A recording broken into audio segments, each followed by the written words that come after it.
You man, it's the kid, it's the kid, it's the kid, it's the kid, it's the kid, it's the kid, it's the kid, it's the kid, it's the kid, it's the kid, it's the kid, it's the kid, it's the kid, it's the kid, it's the kid, it's the kid. What causes bloodshot eyes? Because my right eye has like a bloodshot eye. Is it blood? Or It could be. you been smoking weed? No. I don't smoke weed, man. Like, There's lack of sleep. It's probably that one. Lack of sleep. well, Stress- if it's lack of sleep, then yeah, because I haven't slept well in about 15, 20 years. So, this is true. I haven't slept well. But look, so guys, look, this is the Q&A, man, that happens every Thursday. We are supposed to be expecting a very special guest, but he'll be on his way very soon. But before we do that, how have you guys been, man? How have you guys been? How have the last few days been? Anything interesting on the streets to say? Anything interesting, non-footballing wise, to tell to the lovely people of this whole thing? Did you see that video of I think there were some guys, I think it's in Birmingham, and they were chilling on the corner and a police officer came. Oh yeah. And they started doing random exercises like knees high, guys, knees high. Yeah, I saw that. That was good. Even the police officer was laughing. That was good. So, no, wait, actually, did you see the whole? I think I was reading today, like on the beaches. Yeah. Guys are just flocking to the beaches. Yeah. Did you see the guy in Brighton Beach? They interviewed him and he's standing outside with his beer, saying, "You know what? They need to be more strict, like the Spanish. Stop people from leaving their house, blah, blah, blah." And he's there with a beer with all his brethren. People say lockdown. This ain't no lockdown. Nah. This is just slight restrictions where they can't bother to impose it. Because Look, guys are just going about their lives, man. Like, guys just like that's not a lockdown. When I'm seeing people I go up the road, guys are just in groups going through, laughing, chatting. It's like, okay, yeah, move aside, okay, wear a mask. So look, basically, a second wave might be on its way, man. So who knows? And you know what, the government, if they were slick, which I thought they were, but apparently they're not, they'd be fining all these people, making that money back. That money that they're furloughing and all that. You can make that money off of fines. As soon as you see all those people on the beach, get down there. £50 each. Furlough gone, no time. Actually, and also, I don't really know whether people have mentioned this in the questions, but there've been some interesting hairdos. And because this is one of those weird things of like, because this whole lockdown thing, and because you can't have your barber and everything, now we see you fully exposed when your hair is kempt. And let me just say this right now. Actually, I refuse to believe it. I refuse to believe that is really Sadio Mane. It's been doctored. It's siege. I don't care what anyone says. Unless I see Sadio Mane in the flesh, that is not Sadio Mane's real hair. It was like that before. He's just grown a little bit of afro to go with it. His hairline, no. It's been mashed up. That's look. See, if that is real, like Sadio Mane needs to sack either his agent or whoever allowed him to leave the house like that in public. Because see, that's taking things away too far. You know what? And you know what? Forward was the one. Shout out Forward 100 on Twitter. He was the one who said it. Everyone's laughing, but we all know the further back his hairline goes, the better he gets. So when football comes back, we're in trouble, man. But did you see Ashley Young? Like, I didn't know Ashley Young could grow hair. I thought like he was bald, because, not by choice. The man is bald by choice. The man got a little thing going on there. No, but not so, because people were like getting on Ashley Young saying, like, oh my gosh, like, look at guys like, me, who are losing our hair and can't grow hair. Why would you go bald by choice? But like, bald is actually a pretty good look. Like, bald is if your head is shaped well, not shaped as like a flipping like egghead. If your head is actually shaped well, bald is a good look. So for him, like, look, bald looks a lot more cooler than that. Like when Henri went bald at a point, I think, because Henri used to have it and he just went bald. Yeah. Also, I finished the Dragon Ball Super. That fight with Jiren and Autonomous. Easy. Don't spoil it for me. I've never watched it. Man, relax, man. I watched it. I've only watched the first episode. I've only watched the first episode. So relax. Like Dragon Ball Z fan and all that. No. But like, I've been watching. Look, I just got finished watching the first season of Last Airbender, which is pretty impressive. So, all right, guys. Look, well, let's get into this whole bada bing, bada boom, man. So again, thank you guys for sending in your questions, and we hope and we pray that good questions were actually sent with me. 1, 2, 3, 4, 5, 6, 7, 9. Cool. 9 questions. All right. So without further ado, Ski, let's ride with our first question. I think we should probably do. All right. So first question there is, thank you very much for Mbappe, the guy who's obsessed with Neymar and Mbappe. If Conte reaches a Champions League final, does he surpass Wenger? What? Conte's got the most points in top 5 leagues with 102 with Juve in 2012 and went invincible in 2014. Now, let me just start off by saying this. Whatever anyone does in the Serie A post Calciopoli doesn't mean much, which is why Mourinho had to win that treble to say what's up. Ever since Calciopoli, Serie A has been a mess. What has Conte done that Allegri didn't do? Plus, he also gave you 2 Champions League final appearances as well. So all those achievements that he had then doesn't mean anything. So even if he reached a Champions League final and he doesn't win it, how does he surpass Wenger? Because Wenger by far had a far greater impact in England than Conte has had anyway. Because remember, Wenger had he pretty much almost changed the culture of football in England. Yeah, Conte, you came in and won a few league titles at Chelsea, but you didn't have the kind of impact and lasting effect that thing he did. And also invincible in the flipping Serie A, which is different from invincible in the Premier League. So yeah, then you know what? I think it's not a silly question. I think what Conte did at Juve, yes, we all know that Serie A had his problems and match fixing and blah blah blah, but then he also went to Chelsea and won the league convincingly with Chelsea.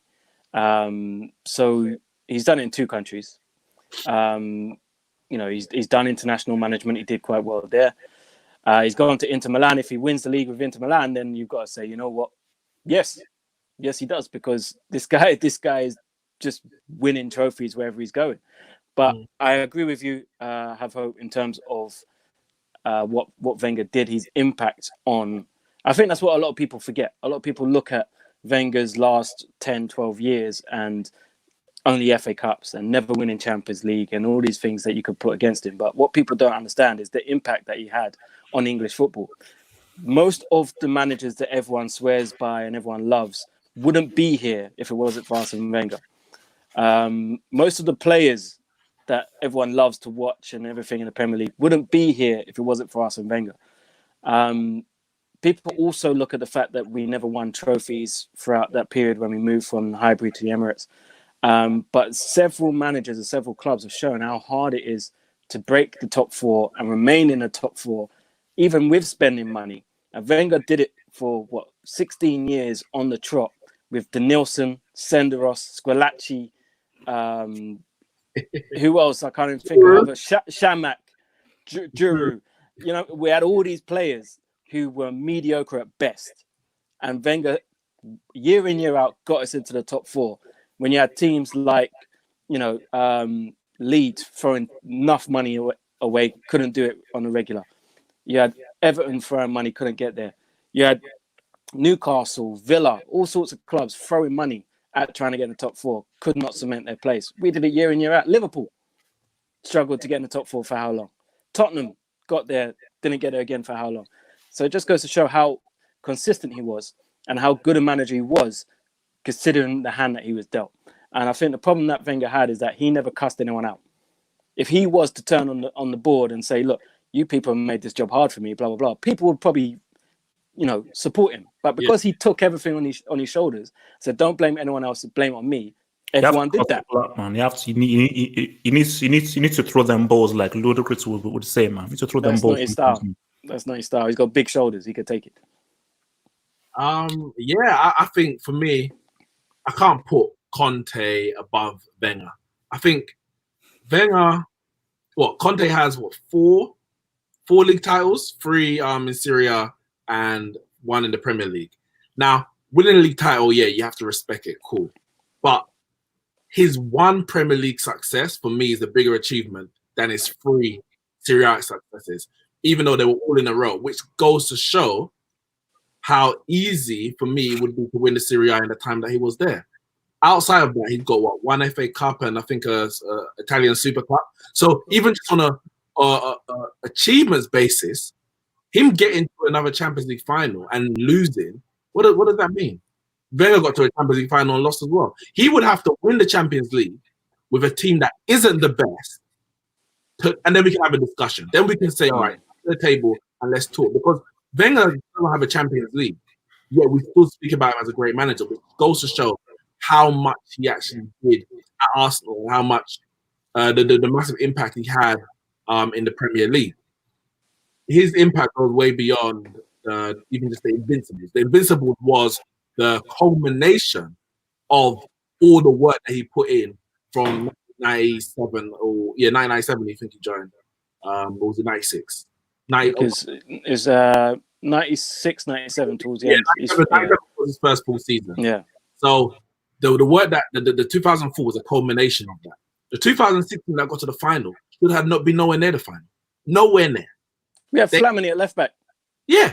Flamini, oh my God. That 2016 was not a great team. They were at the end of their tether. So for him to even get to the Champions League final and still get top 4 on the last day of the season or whatever it was, as they did, it goes to speak to Wenger's greatness. The number of FA Cups he's won as well. He's won doubles, 98 and 2002, those double winning sides, which some people say were even better than the Invincible side. So he's got achievements on top of achievements. Added to the fact that he is, you could say, responsible. When I say responsible, I don't mean in a bad way, but for where Arsenal are today in terms of their recognition worldwide because of the training facilities, the type of play they, in terms of their football on the pitch, their style, and all those kind of things, and responsible for a lot of what happens in the Premier League in terms of diet, etc. Conte is a good manager. I would say a very good manager. What that season that he had at Chelsea, I know he was there for 2 years, I think it was. But that first season he came in and blitzed the league, really. And speak about the mutiny. Severance package, where he tanked the season so that he could get paid. Speak on that. Well, I don't speak on that, innit? That's not for me to speak on. But it's not for you to speak on. You have a mouth. Speak. Yeah, it's not my problem. It's not for you to speak on. But that season, he was brilliant. And to get I think it was record points at the time, if I'm correct. Mm-hmm. But that's one season. I want to see you do it consistently in a competitive league, season after season after season. Serie A wasn't that. Now, if he goes and win it with Inter Milan, as you said, that is now an achievement. You say against the odds. Inter Milan's got a very good side, but they're still not the best side in Serie A. So if he goes to win it now, yeah, you can criticize Juve, this, that. But the fact that Lazio's ahead of him, you have to now start thinking, well, how good is Antonio Conte really? For the amount of money that Inter Milan has spent and the type of players they've got, the players that he wants, and you're behind Lazio, you have to question him. So no, getting to a Champions League final ain't enough to go past Ben. Just a quick super chat here. Thank you, Aside. He says, imagine Young chooses to be bald. You must be sick. Can I just ask this thing? What is this notion that I am naturally, that I've got balding hair and all that kind of stuff? I can grow an afro. I just need to take particular products. And I've spoken to my mom. My mom says that if I take particular products, I can grow back my hair. So I know that nothing grows here and everything, which is why I'm always wearing a cap.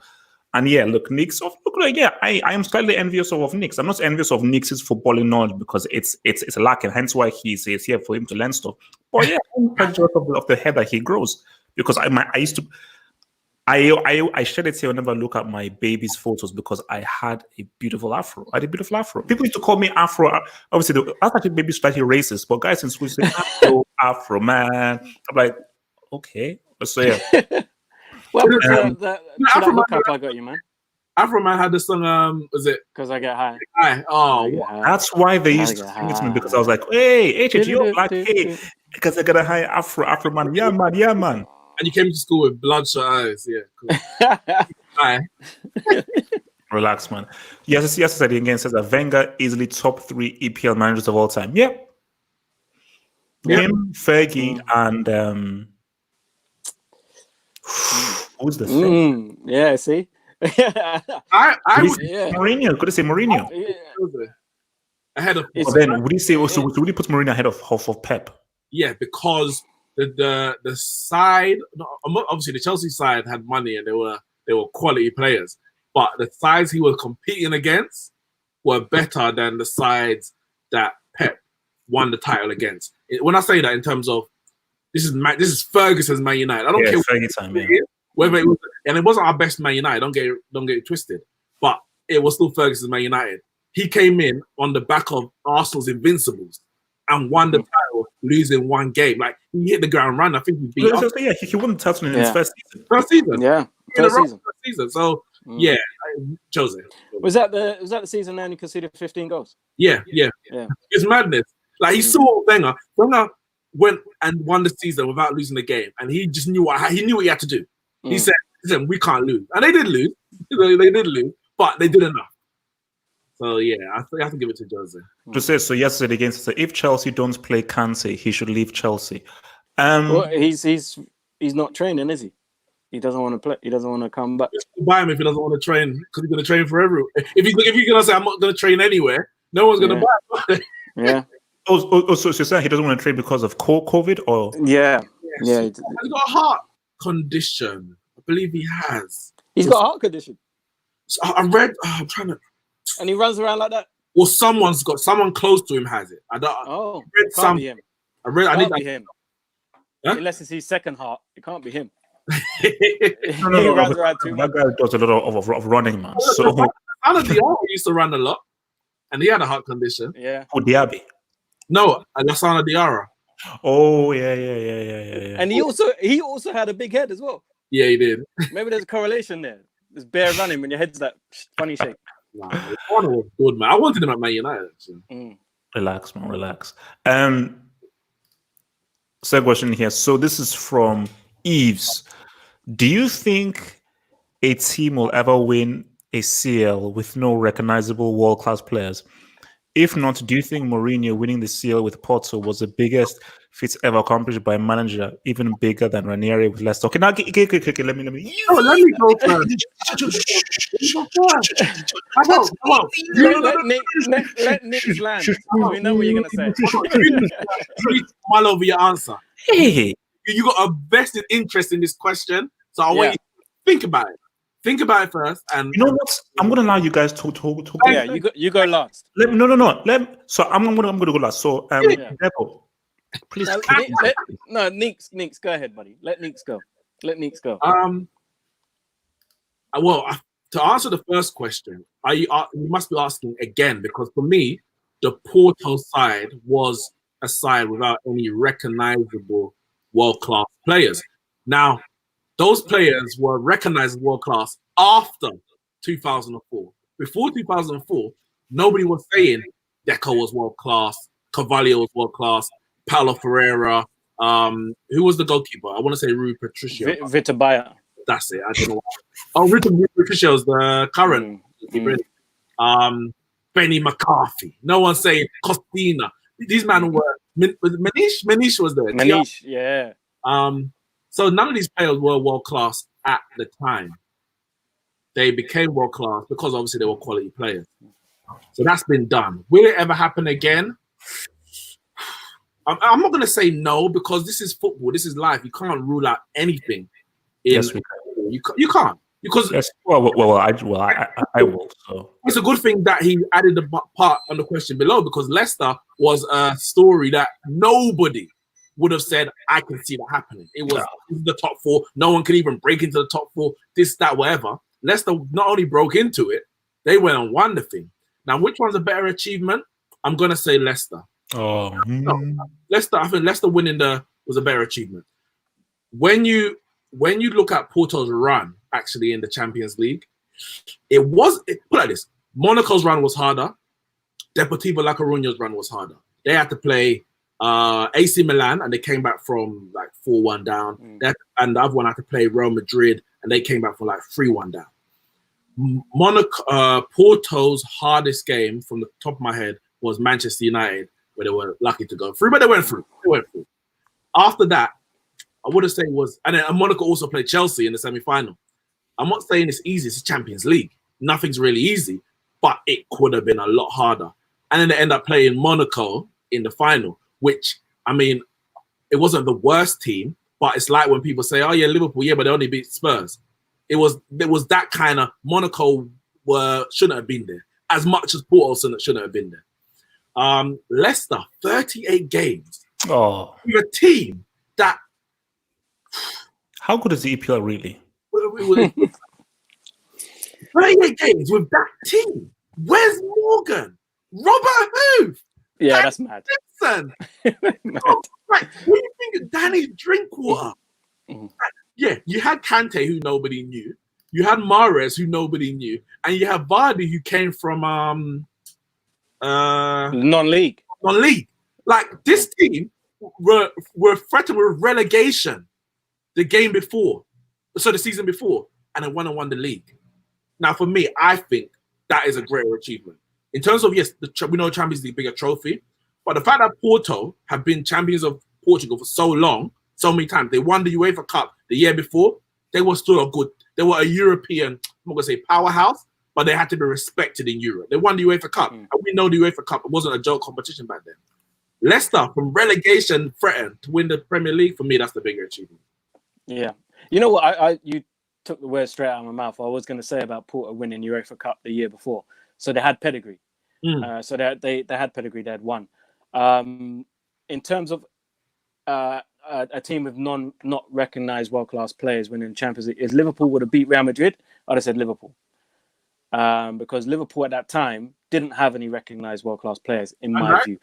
Van Dijk had only just gone there. Yeah, I know. But do you know what I mean? He'd only just gone there. So I don't think he was world-class. Okay, fair enough. I was going to say, 75 million. You don't think that? That doesn't make you world class. I know, but I know. I don't think he was at that time. I think that was the beginning of his transformation into a world class defender. I think it wasn't until the following season that you could say, you know what, Van Dijk is world class. So if they were that team that beat Tottenham, yes, they had world class players. The team that lost to Real Madrid, there wasn't a world class player in that team, in my opinion. I don't think they'd reached that part yet. So if they would have won it, I would have said Liverpool. But because Liverpool did get to the final, and also Tottenham got to the final, Tottenham have Harry Kane. So I think it's possible for a team to do it because it's a cup competition at the end of the day. So on your day, if you get the rub of the green and the referee gives you this decision or whatever VAR pops up, then yeah, it could happen. And that's why... If Spurs didn't play Harry Kane, they might have been that team. Exactly. They might have been without playing Harry Kane, and exactly. Many world-class players on the pitch. Yeah, but that's why I'm going to agree with Neeks and say the Leicester thing was a bigger achievement, just because of what you said as well. What people forget is Leicester were on the brink of relegation the season before, and I think they had 7 games to save themselves, and they went on a run at the end of that season with Nigel Pearson. They went on a run, managed to keep themselves up, and then boom, next season they win the league. That doesn't happen. That's incredible. And as you said, 38 games. It's not like, you can hold on and wait for penalties. You can't do that. You got 90 minutes to get the points. 38 games you get, and they won it in the end. Quite comfortably. Comfortably, yeah. Games quite comfortably.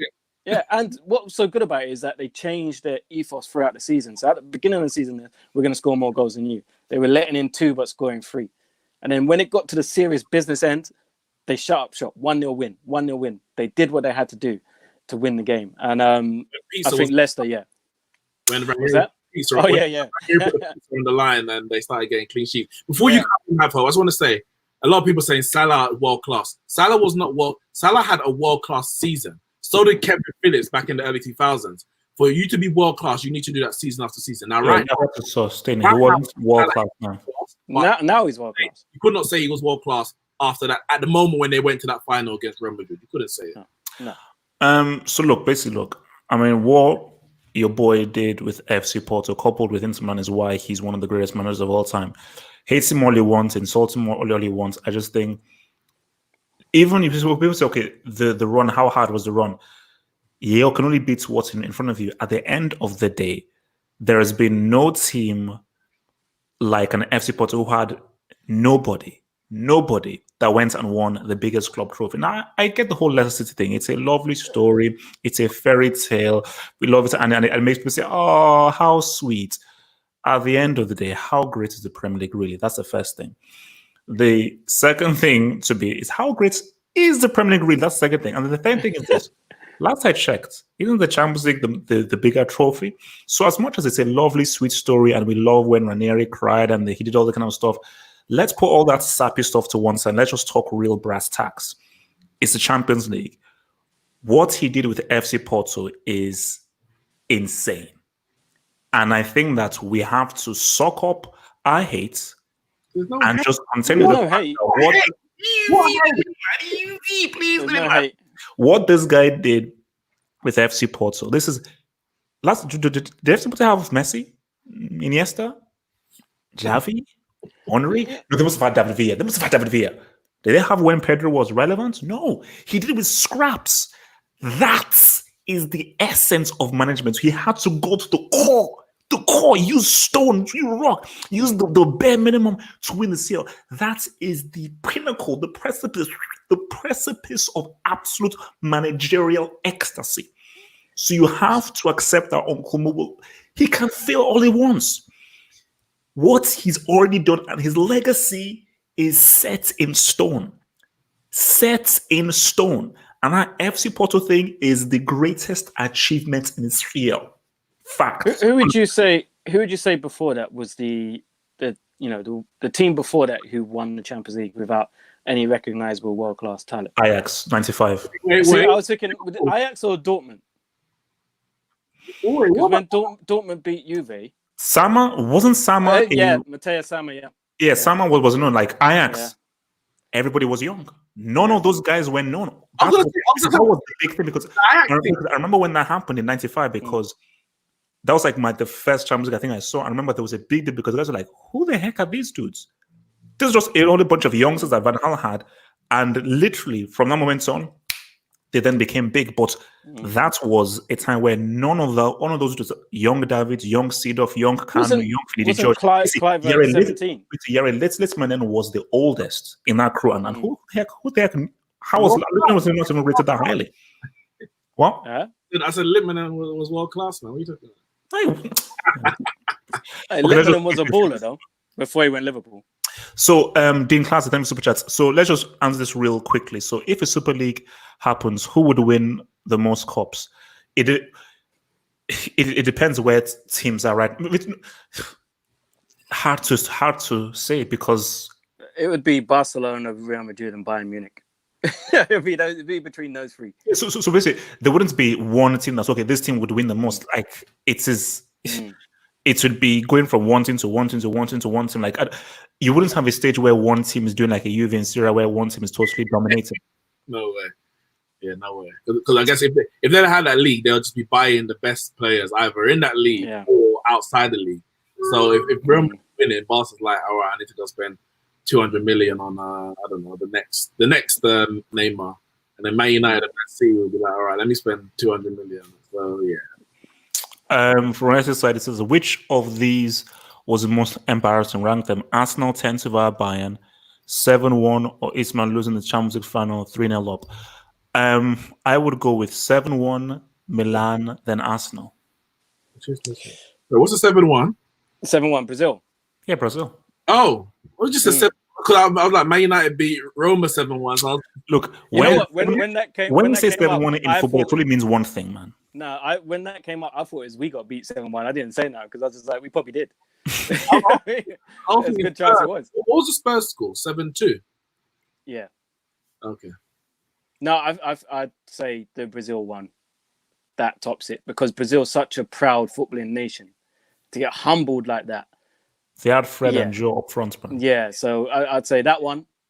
Milan losing the final from 3-0 up, and I'm going to say Arsenal Bayern last. And the only reason why I'm saying Arsenal Bayern last is because a lot of those goals came after we had 10 men, and we just gave up, and we got battered. I think the fact that Brazil were at home as well, that's a real embarrassment. Like if AC Milan lost that final in Milan, it's up there. But because the World Cup and Brazil, like Brazil are the World Cup, and the World Cup is Brazil. Embarrassed at home. When's the last time Brazil had a home World Cup? Was that the first? 1950 something. And I think they lost. I think they lost in the final. I think it was 54. I think it was 54 or something. So yeah, that's definitely the most. But yeah, I have the same order as Denver. Okay. So question numero 3. Thank you very much, Mr. Andre Sapphire Anderson. quite a wild name.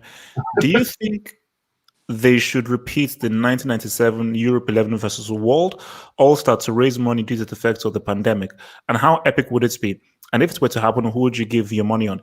Wait, so do you guys remember when they used to do this back in the 90s? Yeah, I remember that. Yeah, like for me, I remember, and maybe if I'm wrong, I remember there was one. I remember because this is when I was living in Nigeria, when it was Africa against Europe, and Africa won 2-1. This is obviously when Wenger was there. Africa actually had players, but here, for me, I said, like, why did they stop doing that? Because they used to do like Europe versus thing, world against Europe, world against. I remember because they had R9 and Batistuta up front together in one of the games, and that's just scary. They ran riot. But I think it would be a good idea. I think it would be a really good idea. And I think it would be a very good game. But as to who I think would win it, I'd have to say the World 11, you know? I'd have to say the World 11. When you think of... No. If you did a South... I think what would be better is if you did a South America versus World 11. Now that would be interesting. They could do like a round robin, or like a two stage, literally a 2-round tournament where you have Africa, Asia, Europe, South America. Two play each other in the semis, and the winner plays the other one in the final. That's it. That would be good. But I think Africa 11 would be pretty strong. Yeah. Now? Yeah. Just think of the front line. Salah, Aubameyang. True. Salah, Mane, Mahrez. Like there's not Nyong. Please, not Nyong. Yeah. Not Niang either. Okay, you have Ndidi. No, but I think would South America be? Because you have Cannibal is not as strong as it used to be, but you still have Cavani. They've got you have Aguero. Yeah. Aguero. Neymar. Yeah. Alexis. Fernandinho in midfield. You still have Thiago Silva. But yeah, Marquinhos. They got players. But then, if you look at Europe, you've got your boy Zad, you've got De Bruyne, you have. I don't think they'll pick Torgan Hazard, to be fair. I think there's better ballers than Torgan Hazard. Wait, have you seen Hazard? Hazard has released a video saying he's ready. Hazard is looking in peak condition. Guys, hold on to your launch cards, man. Your boy Zad is about to say what's up. Your boy Zad is about to say, because I spoke to him last night. I said, yo Zad, what up, baby? Say, look, I'm tired of the insults, man. Your boy's gonna say what's up. I said, oh, really? All right. Zad, the front three for Europe would be Haaland through the middle, Mbappe on the right, and Rashford on the left. Wait, whoa. Next to that. This is the best of Europe, okay? Not the overhyped of Europe. So no Frank de Jong, no Haaland. He'd be in the squad. I think Lewandowski would be the striker. Yeah. Kane would be in there, and Haaland would be the third choice striker. No. I think the front three of Europe would be Lewandowski, Zad, and Rashford, and Griezmann, maybe. Rashford. Griezmann?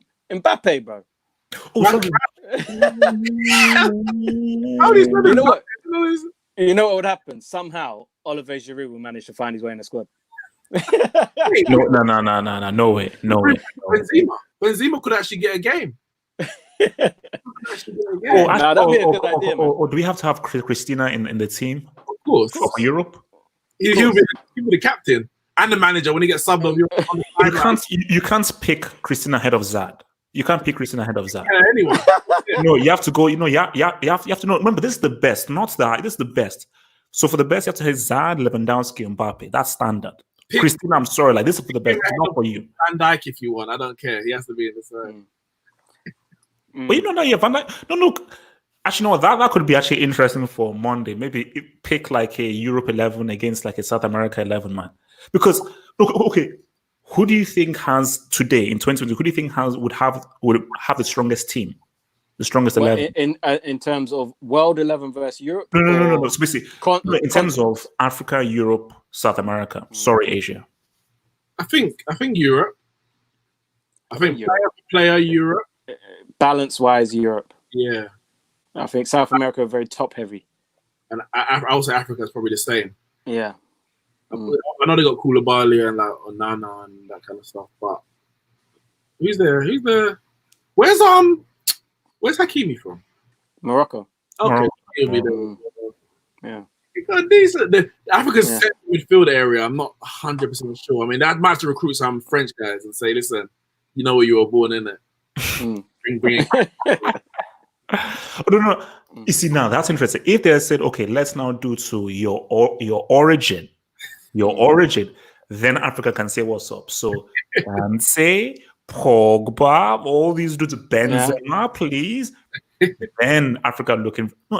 I see now that changes everything. If it's like your true roots, Africa will destroy. So it depends, man. Depends. Ndidi and Partey.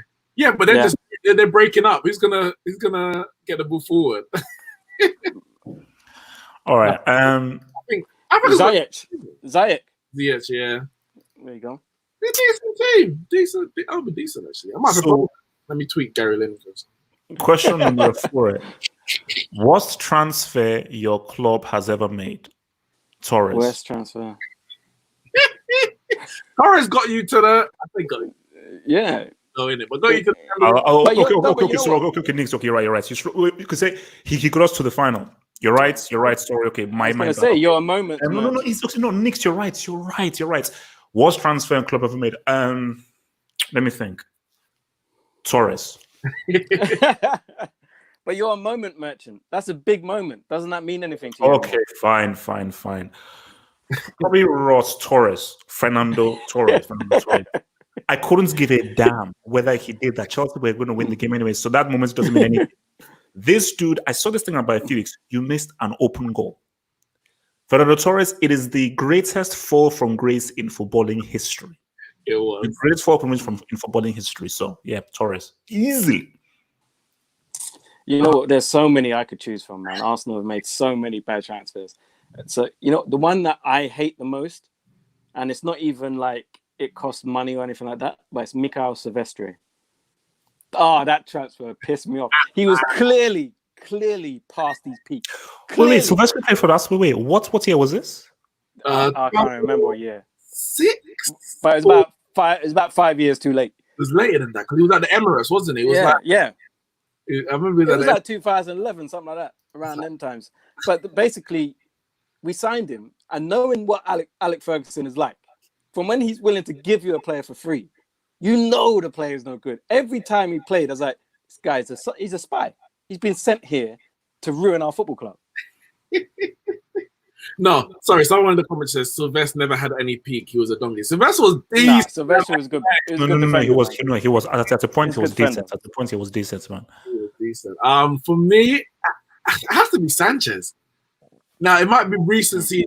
That's one coming to my head. That we've had some bad signings. Ibe. But that's the thing. We've had worse players than him, but they're not worse signings in the sense that we are paying him the highest we've ever paid. The highest any player has been paid in England ever in the history of ever, and he hasn't done anything. Okay, his best moment was the goal he scored in the FA Cup semi-final against Spurs. But it's Spurs. I mean, he loves the goal against Spurs. Yeah, but the problem is you expect so much. Like Bebe, I didn't expect anything. One came for 7 million. Who are you? And he wasn't good. Oberton, I didn't expect anything. A guy called Bebe to know how to play for football. I didn't expect anything, but Sanchez, I expected something. Like, Di Maria expected, Falcao I expected. But this man was at Man United for how long? A year and a half? Did nothing. I want to say longer than that. But I think it was a year and a half. Did nothing. Gone to Inter Milan, done nothing. Gonna come back to us. Like, nah, he's the worst. And his wages has thrown everything out of kilter as well. So that's even a bigger problem. So you are from your yes side again says no one, including Lewandowski and Mbappe, will start over Cristiano. It's a fact. Lewandowski can't sit his 40G season self on the bench. Do you agree that Lewandowski and Mbappe can't start over Cristiano? If they were doing it this season, Lewandowski starts. No, but Lewandowski starts up front. Ronaldo's starting because he's Ronaldo. Like, regardless, you're trying to sell a world 11. You're trying to raise money, and Ronaldo's not there. Come on. No, for that reason, For that reason, he started. But if we're talking about if everyone's purely based on footballing reasons, I would personally pick Cristiano Ronaldo, but I would understand why Lewandowski, because he's had a brilliant season. Can I just say as well?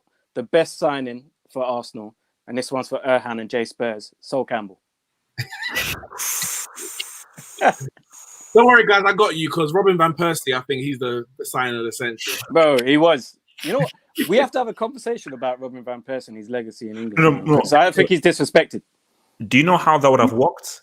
If Arsenal had won that Champions League final with Sol Campbell scoring the winning goal, then that would have been a legacy thing to really rub Tottenham in their face, man. Well, he done the double in his first season. What are you talking about? He was a part of the Invincible. Yeah, double.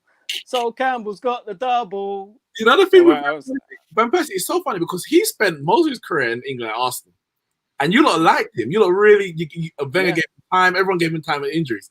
He comes to Man United, wins the title this first year, and he's our legend. Like, he's Man United fan. He's crazy. No, but what he did at Man United was ridiculous. Though. It was, of course it was. But it was really one season. But that wasn't even his best season. No, the season before. He had a season for us, which I didn't. When I look back on it, I'm like, wow. He was doing bits, He was doing bits on his own. Wait. Who's this? Van Persie. When he got Arsenal into the top 4. Mad. He was unbelievable. And for me, I think he scored, I'd argue, top 5 Premier League goal. Remember that volley? Against Charlton. Dirty. That goal is that was a stupid goal, because again, like, the difficulty to pull it off and to score that, I was like, even when I was like, what? I think that is his best goal. When he looks back at it, he's like, that's. Have you guys seen the thing that the Fifth Official are doing? The top bins, 10 goals versus 10 goals. It's all biased. But if Van Persie was in that, then boy, we might have to steal that idea ourselves, No, that was I like it. It's good. It did. I know you saw the Ian Wright, Jermaine Defoe one. No, I didn't see that one. Ian Wright it was after Ian Wright was on No Signal when he was crashing Julie, and Ian Wright bare chips. Yeah, I didn't watch left like that because obviously I wasn't a Man United fan, so I wasn't an Arsenal fan, and I was young, so there's a lot of Ian Wright that I didn't see, and I'm seeing man just chipping it left foot. I'm like, what is this guy on? Dirty. Yeah. Let's move on. So there, thank you for that. That's a good question, bro. From Janovan. Oh my gosh. Okay, I think things are now taking a left turn now. I remember. Remember, Dev is the guy picking these questions, so it shows you where Dev's mind is at. So, Janovan, thank you for your question. What would you guys say to God on Judgment Day, and why would you say that? You guys are amazing and wonderful people. Hope you have a wonderful day. Keep up the good work. Thank you very much, Janovan. Thank you for the nice words, man. Okay, now, so again, look, we're not here to promote any kind of religious thing and everything. For me, I always say that I'm not a religious person. I'm a much more of a spiritual person. But I think this is something that we can just sort of, even if you're an atheist, we can just sort of still get our mindset into what is being said of like, okay, let's just say there is Judgment Day, and it happens. So what do you say? So for me, look, before it was good, I said, look, first of all, we were thrust upon this thing and we didn't know what the hell was happening. So all those things that may have done wrong, keep in mind how difficult a situation you put us in, where we don't know what the hell is happening. There are about 300 religions all coming through. Temptations are pulling us everything. So based on what I've done in my life, you can look at my record, which I'm sure you have. I think my good outweighs the bad.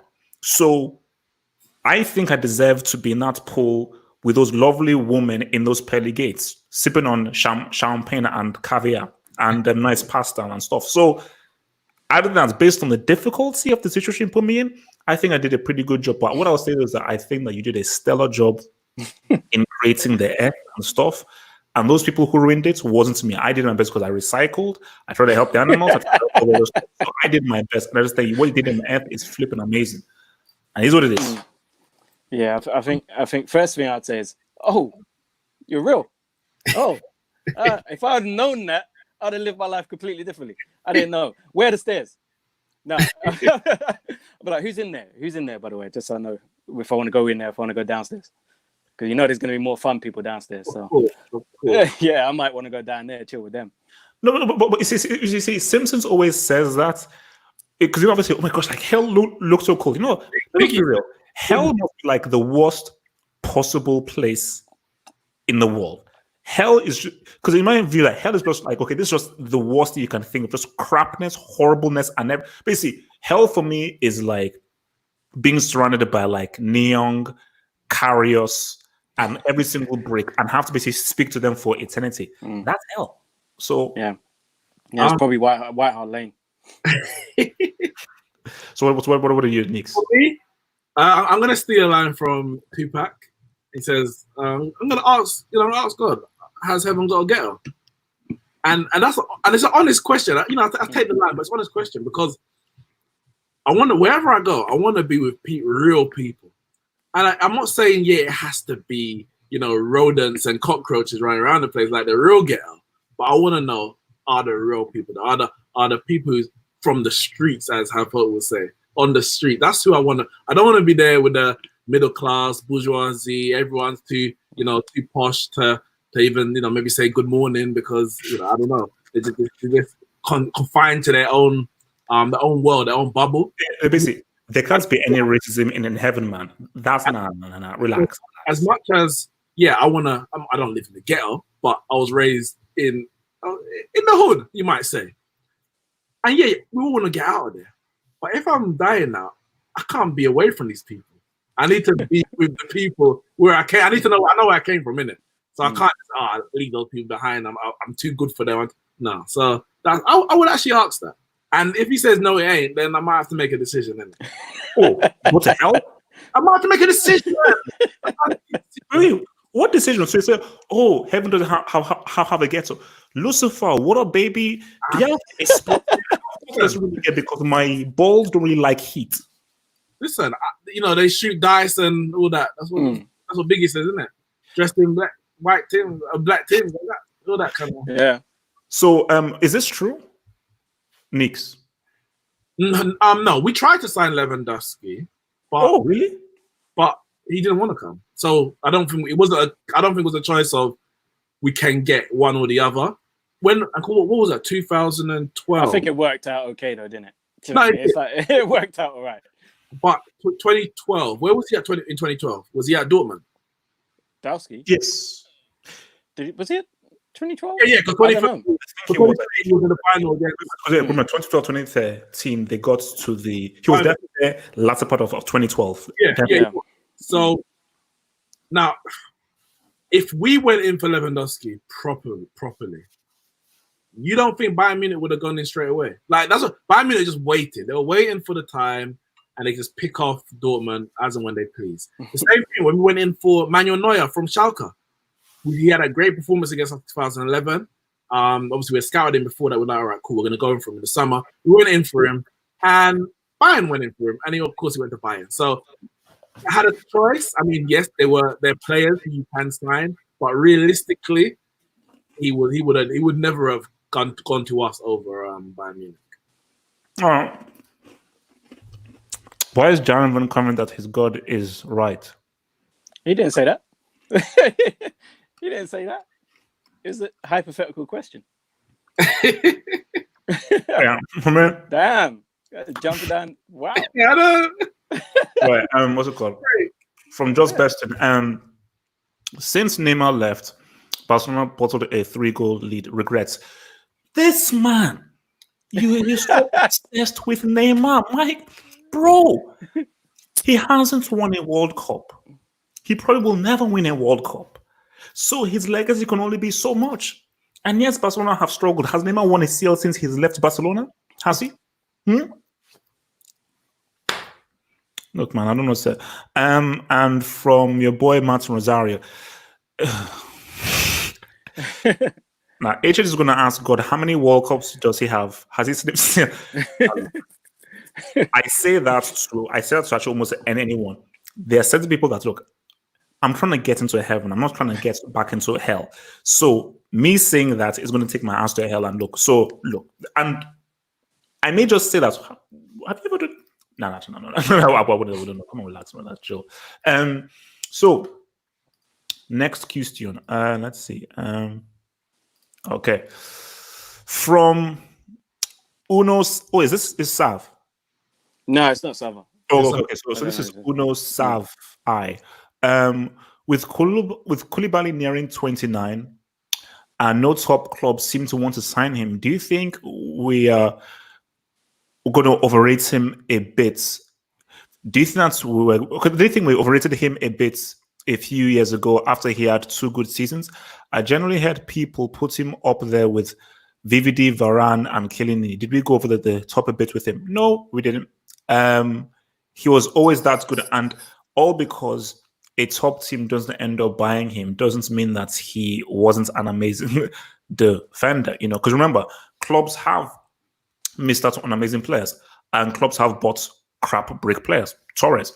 So Koulibaly, and I really believe that Napoli are playing really tough with keeping Koulibaly. Because remember, Napoli lost Lavezzi, they lost Cavani, they lost Higuain, and De Laurentiis he really wants to at least keep the core. Mertens should have left years ago. Mertens was having 28 goals, 25 plus goals a season, and he is rumored to leave now. But I think they want to offer him a really lucrative 2-year deal because they want to try and keep the team intact. So my thing with Koulibaly is I believe it's more of a case where it's just been very difficult to get him. Guys have tried to get him, but he's not right now. He's Napoli's best player. Right now, he's Napoli's best player. So to give up their best, because remember, when they let go of Lavezzi, they still had Cavani. When they let go of Cavani, they still had Higuain. When Higuain left, Mertens was coming up. So, but for Napoli right now, that's why they're keeping hold of Mertens and they're keeping hold of Koulibaly because those are the 2 kind of bedrocks of the team. So Milinkovic, no, it was Milinkovic. That's Lazio, isn't it? Yeah, he's Lazio. Lazio. No, I was thinking, where's Hamzik these days? He's in China, I think. Wait, who? Hamzik, Marek Hamzik. Because he went to China. made a big move. He should have made a big move years ago. But he never did. But I think with Koulibaly, did we overrate him? No, because I think, as you said, the quality of the player is the quality of the player. But he's not going to go down as a great unless he either moves to a big club and is successful, or is successful at Napoli, which is unlikely in terms of what's going to put you down as a great. So we'll speak about him. That Koulibaly guy, he was pretty good, but he's not going to go down the pantheon of great centre backs because you have to achieve something. And I'm not going to say unfortunately because that's just the metric. Because those people that have achieved something, and we talk about as greats, they've got the ability as well as the achievements to go with it. So he has to have. But no, I wouldn't say we've overrated him. No, I wouldn't say he's overrated. I think he does go down as one of the top centre backs in world football. If you're looking at a top 10 in terms of centre backs, Koulibaly's in the conversation, if not definitely in there. So in that case, he is one of the top centre backs. Could use him. Yeah, so Arsenal could use several players, but I think Koulibaly, just because he didn't get the big move, doesn't mean that he's not quality. There's many different factors that go into a transfer. It could be that his family settled in Naples, or as you said, the club just don't want to lose him. He's that important; they don't want to lose him. They're going to make it very, very difficult for a buying club, which we've seen from several chairmen over the years. That if they don't want to sell someone, is that they're not going to tell you no outright. Because they don't want to piss off the player, but they're going to make it very, very difficult for you to do negotiations with the club to the point where you're going to be like, you know what, forget this, let's go elsewhere. And we've seen that happen many times before. All right, interesting one. But yeah, look, Koulibaly, I think he's like 29 or something. If you're to leave, you best leave sooner rather than later. All right, we've seen that. We heard that. So, from Sammy, who says, "What manager in today's game do you guys think can go 20 years like Sir Alex without being sacked? For me, it's Pep. He has already done 11, and he is so good that he can choose any job he wants in the future, unlike most managers. Easy, easy. Hey, you try to be slick there. You try to. Why do you take Pep? What's the word? Appraisal or to heart? Why do you take it personal? He didn't mention you. He's just saying, isn't it? Nix. I love Pep. I love Lep. I love Lep as because he's my boss guy. But my thing is that Pep hasn't been with one team for 5, 6, 7 years. So you saying, oh, he's not been sacked in 11 years. Barcelona, I can give you that. You took over a treble-winning team, and in 3 years, you couldn't reach a single Champions League final. And last I checked, you lost 5-0 on aggregate to Real Madrid, and you couldn't beat a 2016 Atletico Madrid team. Pep, I see you. So he moved to this Man City, all the money he has. Ferguson literally built up a club from rubble, and he also created several different teams. Remember, okay, but cool. That's not the question. That's not the question. So basically, you won the treble. Look, I love Pep. Pep's amazing. Great guy. You know what's it called? Catalonia. So you won the treble in 2009. 2006, Barcelona won the Champions League. So Barcelona were already a team that won the CL a few years prior. When last did United? Why?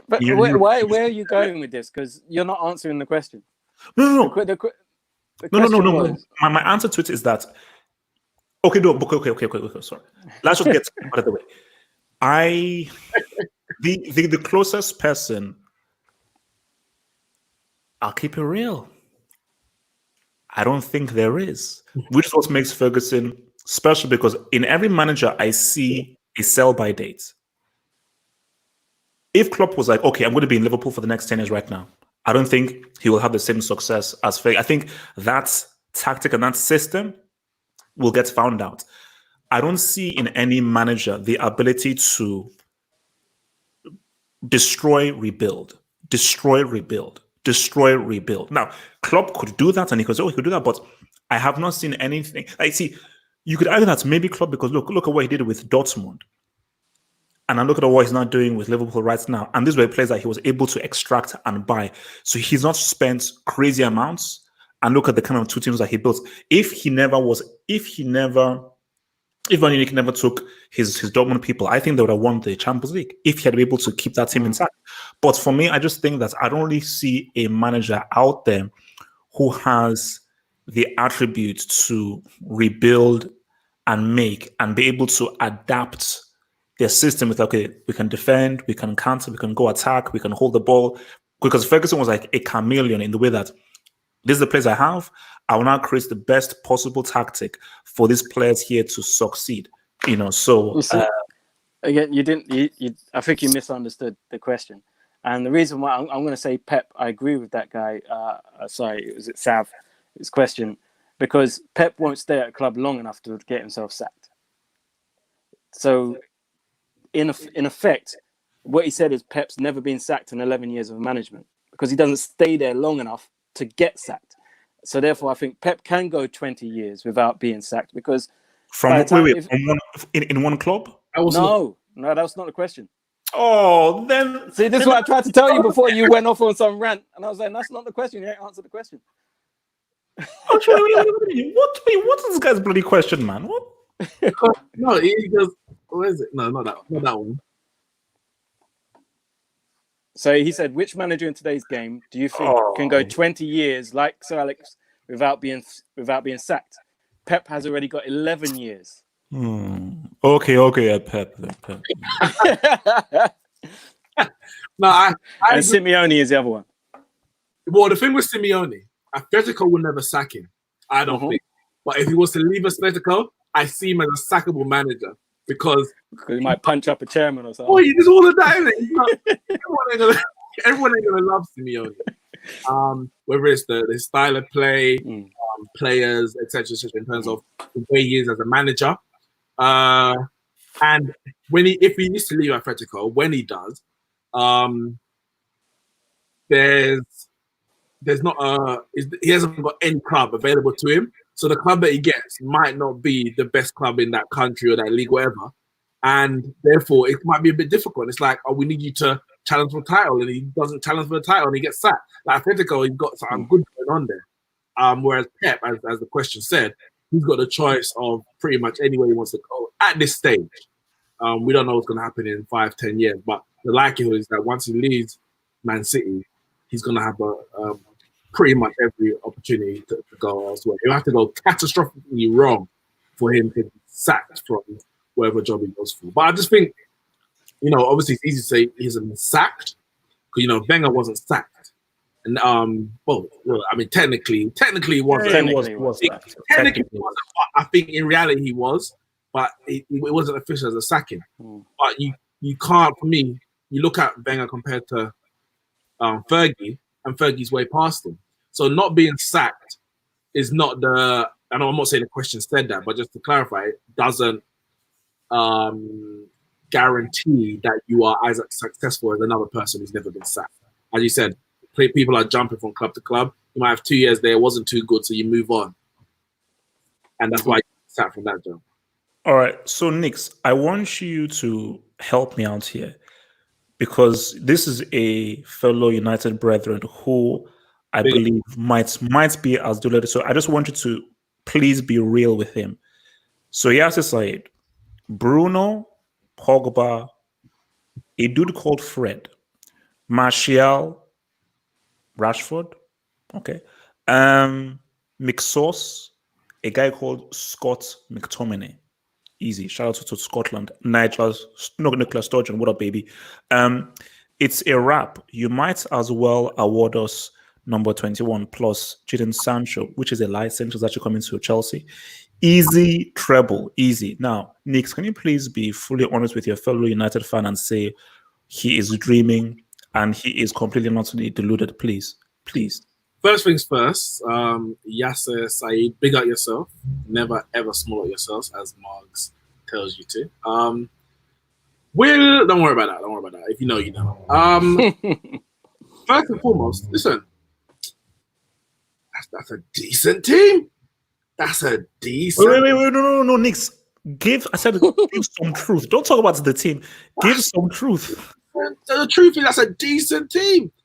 Imagine you got Rashford on the left, Martial down the middle, Sancho on the right. Best front three since MSN. Then you got in the middle, you got Fred next to Pogba, like you had Conte next to Pogba in the World Cup, and Bruno behind, the striker. I mean, listen, I'm going to be honest. That's 21, 22, and 23. Oh my days! You know, can I bring a little sense of realism to the room? I agree. I think Man United are in a position where if they can keep all these parts plus add the likes of a Sancho to the mix, Man United are probably in a position to challenge within the next 2 years, dependent on how these players grow together as a team. Can they keep Pogba? If they lose Pogba, who do they play instead of him? They've got some very good young players, but I think the only reason why I'm saying Man United are in a position to challenge is because Chelsea aren't, Arsenal aren't, Spurs aren't, Man City have got a load of problems. They got an aging team, and we're not gonna, who are they going to get in to replace half of their players? Their defense is shoddy. Liverpool. So who's challenging Liverpool? Man United are in a good position. They're like when you watch them long distance runs and you got man just tucked in nicely, waiting for the final lap. That's Man United right now, tucked in, just waiting. Now this is this is what I was laughing at. Those are quality ballers on Thursday night. Wait, so Sancho? I thought Sancho was a golden boy. Nah, he's coming to Chelsea. Nothing to do. Sancho's coming to Chelsea, man. And Pogba's dead. Bruno's dead. Wait, wasn't the player in the summer? Wasn't Europa League like a massive achievement when Chelsea won it? Apparently, European trophy. How it was done. So those Chelsea boys were your Thursday night ballers. Your boy Hazard. It's about the manner in which it was Hazard done. on Thursday The way night. that Hazard did it was he made it special, and it's a European trophy, which it isn't the same as it is now. Okay, yeah, because we didn't have scopes Scripps yet. didn't come in. Yeah, I don't know what happened. Let's look at this one then. LV done then. So thank you for your question. Let's be honest. How great was the El Clasico really? You see, all these recency people, man. You see, you stupid. You stupid Messi. Because we went on, because we were flipping features, because while it was happening before, you still had the umbilical cord. So you didn't have a brain. You were watching football while you still had an umbilical cord. There was still blood all over you. Your mother was still breastfeeding you when Figo, Ronaldo, people were saying stuff also. But let me just finish your dumbass question, man. Let's be honest.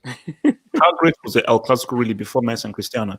It was a huge game before their time, but not globally. In the era, the viewing reached 8 billion people worldwide.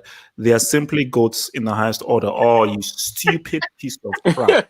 I know we should be thankful for guys saying this, but that's the kind of stuff that makes me pissed off, because you've now opened up you've opened up the Pandora's box, guys. Don't blame me for my rants. Don't blame me for my rants. Wait. Guys, get yourself a meal. Get yourself a meal. If you're watching this, pause it.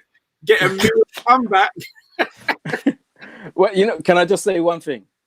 I think the last point that he made in that question actually does make sense. I do think that rivalry between Ronaldo and Messi has elevated the game in terms of its viewership. I think it's false to say that it wasn't a great rivalry before, because it was, and it has been for a long time, way back to the whole Franco and the political surroundings of the game. It's been a massive game. But having said that, Messi and Ronaldo, and those two being what they are for the game of football, has made El Clasico go up a level. It's become more than it has in terms of viewership and in terms of people's interest around the world, because Messi and Ronaldo have their fan clubs, and those people will watch because of them. So therefore, it has gone up a level. It doesn't mean that the technical level on the pitch or the rivalry itself has changed. It hasn't. It's just in terms of viewership and who watches it around the world, it has gone up. It's factual to say, yes, it's gone up in viewership. Yeah. However, I think you have to take something into consideration. It's true. Yeah, but you have to take things into consideration in terms of the times that we live in. So more people have access to watch the match than they did, 20 years ago, whatever it might be. But it's like, for example, you look at Avengers and Avatar grossing over $1 billion, but were they bigger than, let's say, when Godfather came out? Titanic. Or whatever. But just because they gross more, but everything's changed. The availability of actually going to the cinema compared to back then. I mean, probably back then, black people weren't even allowed to go to cinema. Like, it's real. So there's a lot of things now. Why? If we look at the raw numbers, yes, I think it's added another dimension to it to have that fan rivalry directly between Ronaldo and Messi in terms of in that way. But it was always massive, which is hard to quantify, because the fact that you got a lot of the South Americans who always want to go to Barcelona and Real Madrid. Why? Why do they want to go Real Madrid and Barcelona? Why were Real Madrid and Barcelona so big? The El Clasico, El Clasico definitely had the pig's head, man. Talk about the pig's head. El Clasico had a rivalry that made those two clubs so big. Why? All these players from abroad, Gary Lineker, wanted to go and play in Spain. Figo being thrown the pig's head for that transfer from Barcelona to Real Madrid. It was massive. We might not all be able to see it back then because we wouldn't, if we were lucky, we might have had dial-up internet. And if your mum picked up the phone when the pig's head was about to be thrown, the internet get cut off and you can't watch. You never saw that. Yeah. That's it. And then there's no playback. There's no Twitter. Let me go see you screenshot it and screen record it. That's it. So yeah, factually, he's correct. But I think how the impact that Clasico had before, you might say, the technology era is very difficult to quantify it in numbers. I'm going with the super chat. Super chat from yesterday. It says, Nick, thanks for having my back, bro. Anytime. How about $7.99? That's for me.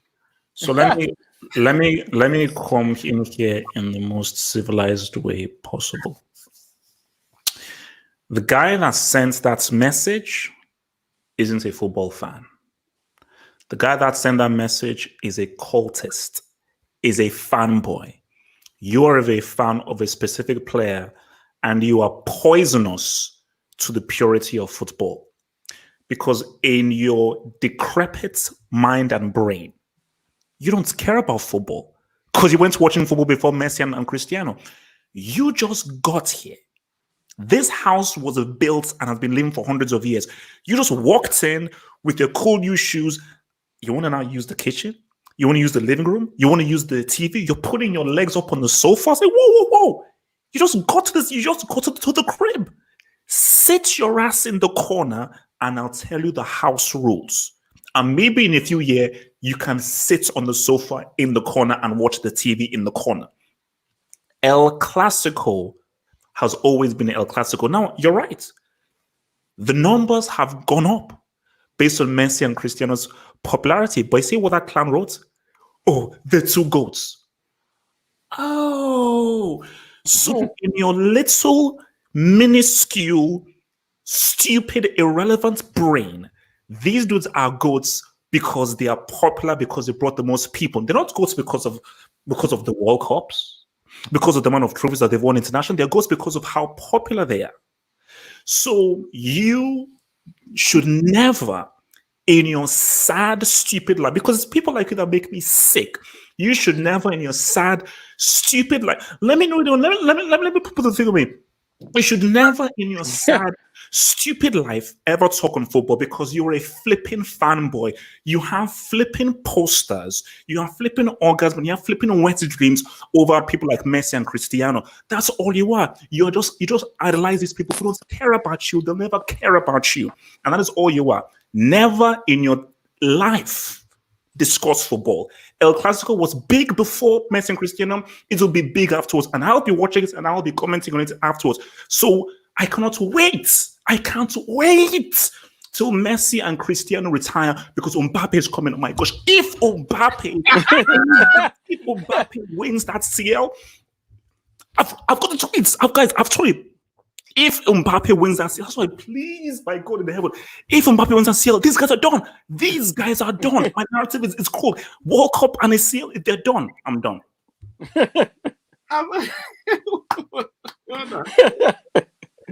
I've got a question though. You mentioned about them bringing in numbers, not being kind of in the argument for being a GOAT. But you talk about Michael Jordan and the impact that he had worldwide. Forget the rings, forget what he did on the court. The impact he had on worldwide, the exposure that he gave to the NBA. We talk about that when we talk about him being the GOAT. So you can't dismiss the impact that Messi and Ronaldo have worldwide in popularizing not only El Clasico, but the game of football in general. Football was big before and football was big after. But without a doubt, there's going to be more fans when you have I'm going to say personalities like Ronaldo and Messi. Messi's not really a personality, but a person's figures like Messi and Ronaldo who are breaking record after record after record. Their impact worldwide has been massive. And you can't dismiss that in the GOAT argument because it's all encompassing. So it depends. Are you looking at just at sporting quick question. achievements as GOAT, or are you talking as a sporting personality as GOAT? There's two different things. But I think either way, who's got? I know they don't have World Cups and European championships, although Ronaldo does, Copa America or whatever. But as individual football players, they are two of the most decorated. Actually, they are the two most decorated football players of all time as individuals. So therefore, they have to be in a conversation as GOATs. Not, can I just ask you guys a question, both of you guys? Which do you think has, in your view, has higher viewing numbers? A World Cup final or a Champions League final? Any Champions League final? a World Cup final, World a Cup. Champions League final. World Cup. World Cup, 100%. So, yes, I will admit that Messi and Cristiano have brought in people, but even without Messi and Cristiano, football was always the big, like, before Messi and Cristiano, football was the biggest sport in the world. Because it was the biggest sport in the world. By the time R9 was doing his thing, boxing was on the way down, because really boxing really pummeled during the 90s and so forth. NBA got its spark through Jordan. So because really boxing was number one for like in the 70s, 80s, and the early 90s. But really, once we got into the late 90s and so forth, and boxing was on the way down, NBA were just coming up. And there's nothing else. Football was the number one sport in the world. And it was just going to grow with every World Cup. Because the World Cup is the international event. You might argue that football at the time then had no challengers. So it was, for them being number one in the world wasn't that difficult an achievement if heavyweight boxing was on the way down. But still, boxing was still you still have to give football credit to, even if boxing was on the way down, it was still boxing. Arguably one of the oldest sports ever. But based on just how people were gravitated towards football and just how well the World Cup was being marketed. Obviously, Pele started it on everything, but how the World Cup was marketed as this international global event, you still have to give football credit for how it was able to take advantage of boxing, not sort of being in like no man's land. You know? Yes, HH you just made R9 the fake Ronaldo. Wait, how did I make him the fake Ronaldo? What? Go away. I think he said just made. What was it? Admit? R9 is the fake Ronaldo. Maybe saying admit. I don't know how to make the fake Ronaldo, man. So look, man. Thank you guys for your questions. Unfortunately, wait. What happened to? Is it Squibs or Skibs or Skibs? Scribs. I don't know what happened. I don't know what happened. So he makes squibs or something. Mystery. I don't know. He's a rapper. Yeah. He's a rapper, isn't he? Where the name came from. Oh. I got a question for you, Have What happened to BD Cool? Oh, so wait, why is this basically? Wait, someone obviously I was minding my own business on Twitter, just scrolling through as I do, not tweeting, not getting on anyone's nerve. That's just normal me. And I just see how Pope is in some beef. I see people sending, man's creating new YouTube channels. Piss off, do your own thing. I was like, whoa, what is going on? So I just want to know what's going on with this. No. Basically, the guy just became very aggravating towards him because he wasn't coming on to talk about football. He was coming on to pretty much he wanted to become a personality. He didn't want to become part of football conversations. So he was saying things to promote his brand and to promote himself as a personality. I said, wait a minute. So you're just openly being a clown so you can get reactions from people. So if you're doing that, sorry, like that's not cool. I'm gonna bring in other guys who actually want to talk about football and everything. Because again, like you can't just have a guy who's openly being a clown. Was he saying stuff like, I don't know. What's that? Was he saying stuff like Hazard's better than Ronaldo or things like that? No. I think for me, the last straw was I said, name the 5 most talented players ever. And he said Ansu Fati. And he's gone on this whole thing about how Messi is trash and Messi is the worst player ever. So I'm like, okay, no, you now have a weird ass agenda. And I'm like, hey, cool. What did I say to him? Good luck with He's just trying to be controversial. You do you. Quick thing before you guys go. So do you think do you feel Premier League is going to pop off then? I think they're going to get it back. You know what's quite interesting about this and stuff like that? Because they said they're going to cancel the Women's League. So they said they're going to cancel the Women's League, but they're fighting to get the Men's League going. I'm not the biggest for women's rights and stuff like that, but that don't seem right to me. You can't say the man can play, but the girl you have to. No. But let's be fair. Let's be fair. What brings in the most? What brings in more money? So that's not the point. That's not the point. It's a professional sporting league that exposes them. No. Look, it's just that they should just be honest and say that the men's Premier League is the biggest money-making league in the world. And we're going to lose more money. If the reason why they're fighting so hard to get it back is because it's a flipping Premier League. It makes the most money in the world. So this is not a thing of like sexism or anything. It's like, no, we make way too much money from this league. But my issue about it is that even if the Premier League comes back, though, gate receipts, that is but then, I saw a crazy thing, bro. Have you seen the amount of money guys make from TV money? But it's about minimizing the losses, because they might say, okay, cool, we're going to lose gate receipt, but would you rather lose gate receipts and TV money or just gate receipts? So they're going to have to take a loss. They're going to have to take a loss. Man United released their financial results for the quarter, and they made a loss for the quarter. Every club, I'll be very surprised if there's not a club in the Premier League who hasn't lost money in the last quarter. 100%. I was reading something that Barcelona and Man United are now heavily in debt. Well, Man United's been in debt since the Glazers. So they've been in debt for a long time. But where do you get all this money to buy guys from? Well, it's financial. It's cash reserves. You have cash. Listen, what do they say? They say what is it? Revenue is like something. Profit is something else, but cash is king. So you can have good revenue, that's cool. You can have good profit, but unless you've actually got cash to actually make what turnover, then everything else is just numbers on the plate. That's all it is. So in reality, Man United still got a lot of cash reserves. If that money now goes to be spent to repay the debt, and they got no cash, then that's where the problem arises. Okay, but let me ask you guys this: it's like having a mortgage. It's like having a mortgage, but you have savings in your account. If you're able to pay your mortgage with your wage and still have your savings, then you're in a good position. Now, if you use all your savings to pay your mortgage, you better not lose your job. Because if you lose your job, you're done. Well, let me ask you guys this before I sort of jump off. Let me put you in the position of the Barcelona players. So Barcelona are saying now, boom, Wenger any gate receipts. Well, sorry, I'm hearing like they're like 500 mil in debt. If you're the players, do you take a pay cut to save the club, or do you stand your ground and be like, nah, man, pay us?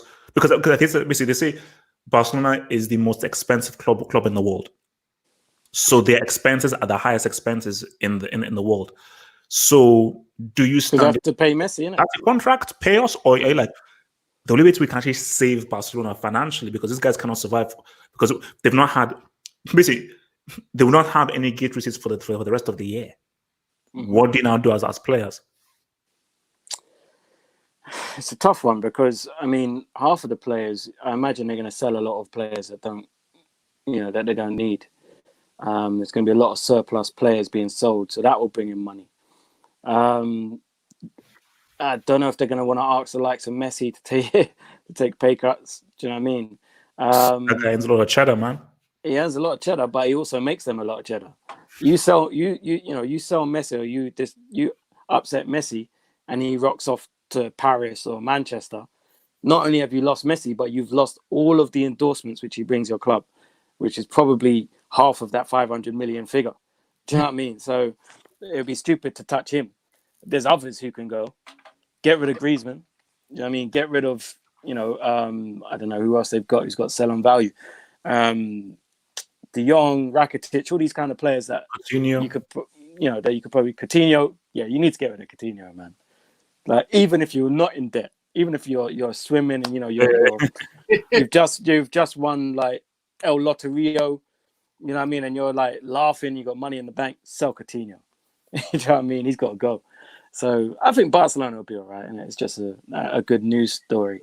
But they'll be fine. They'll figure it out. They'll probably do something crooked. The nicking and living, as James said. Get rid. All right, guys. Look, man. Thank you guys for joining us in here. Joining us. So remember, we'll be back again on Monday, 8 p.m. for a lovely show. Thanks for the wine, Dev, man. Don't get too drunk. We know you like your drink. I've seen you in a club, man. This guy, when he's drunk, man. This guy, he likes the bubbly. So remember, in the description box below, Follow us on our Patreon, support us, and become a patron and support these three lovely, amazing guys called us. And also, you can follow Nix and Devil via their Twitter handles in the description box below. Give those guys a follow and send those guys a message, man. If you have anything you want to discuss about, those guys are always on Twitter doing their thing. So, guys, peace out. Stay true. Stay real. Peace out.